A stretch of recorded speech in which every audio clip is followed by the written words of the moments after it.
اتفضلي اتفضلي. يا حراميه، يعني الراجل كتر خيره اداكي اكل عشان تاكليه فتقوم تسرقي فلوسه؟ شوفي حلاوه اخدت الفلوس بتاعتك. ايه دي بس يا ندى؟ شوفي هي بتعمل كده ليه؟ انا مش فاهم حاجه. ده انت حراميه بجد، انت في عز النهار بتسرقي الراجل يا ست انتي، ما تحوش الفلوس. ايه دي يا ندى بس افهم، انا عايز افهم هي بتعمل كده ليه؟ ايه اللي انت بتعمليه ده؟ ايه اللي بتفهمه؟ مش هو عارف. واحده حراميه وبتاخد الفلوس اهو وبتحطها في جوه العيش. مش عارف هي بتعمل كده ليه بصراحه. هو انت تسيبها كده يا حلاوه ما تاخد منها الفلوس يا حلاوه ونمشي؟ اهدي بس يا ندى اهدي. انت بتعملي كده ليه؟ انا مش فاهم حاجه على فكره. ايه اللي مش فاهم حاجه؟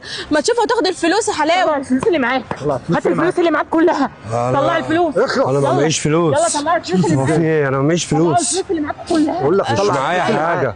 مش معايا حاجه. مش معانا فلوس. مش معايا. اقعد. طلع الفلوس. طلع الفلوس. ايه ده؟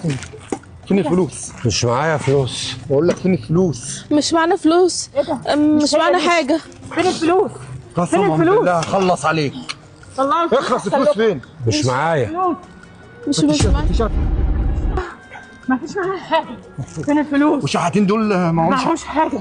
طلع الفلوس اللي معاك احسن لك بقول والله لك. العظيم لو ما طلعت الفلوس لندمك على نفسك وعلي معاك، لا فاهم لا ولا لا، لا؟ احنا مش معانا فلوس خالص. حقيقي مش معانا فلوس ولا اي حلاوه. مش معايا اي حاجه خالص. بقول لك ايه؟ امال الفلوس راحت فين؟ ما اعرفش. تعالى بقى نمشي بسرعه لحسن حد يجي يشوفنا. هنمشي زود الفلوس. يلا بس بسرعه. طب بقول لك ايه؟ هات العيش ده. هات العيش ده. خلاص سيب لها بقول لك العيش. هات. سيب لها العيش يلا. ما هنستفاد باي حاجه. والله ما هسيبك.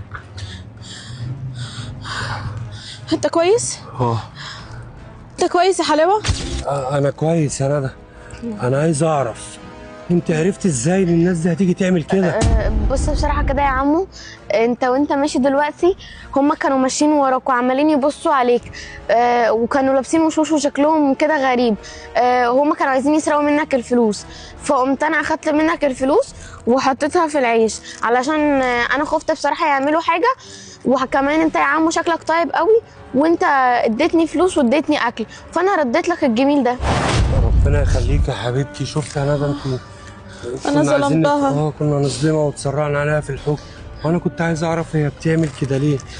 معلش يا حبيبتي انا اسفه. انا فكرك ان انت بتسرقي الفلوس. حتى لا عادي يا طنط. انت واحده في سنك دوت المفروض تبقى في المدرسه، انت ليه مش بتروحي المدرسه؟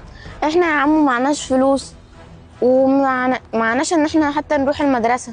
يعني ده السبب الوحيد ان انت ما تروحيش المدرسه؟ عشان خاطر كده بس؟ اه. طب ما فين مامتك وباباكي؟